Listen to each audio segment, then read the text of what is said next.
Merci, Monsieur Ansip. Merci pour tout et surtout, mes chers collègues. Je pense que c'est un rapport très important et je suis heureuse de collaborer à ce travail. L'identité numérique.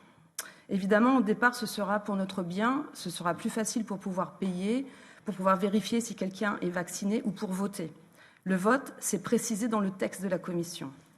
On voit bien, le toboggan est bien en train d'être mis en place. On est donc à 2 doigts de la puce électronique sous la peau. Au départ, on aura un papier avec un code QR, mais les restaurateurs, les policiers vont se fatiguer rapidement pour le contrôler. Ensuite, on aura des bornes et ce sera plus facile.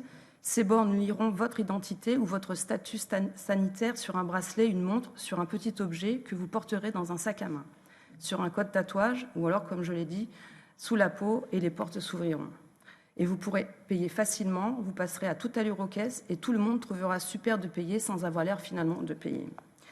L'identité numérique, c'est un saut quantique et il n'y aura pas de retour en arrière possible, comme le pass sanitaire.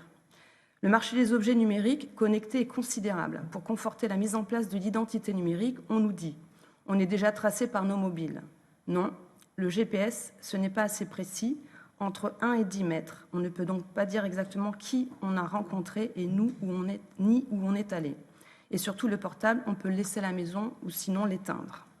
Avec l'identité numérique, la 5G et les objets connectés, nos conversations, notre santé, nos ordonnances, comme vous l'avez dit, nos pensées, notre intimité, notre espérance de vie, tout ça sera exposé, exposable, vendable, revendable. Et là, je parle en tant qu'ancienne, comme dans mon ancienne vie où j'étais dans une compagnie d'assurance.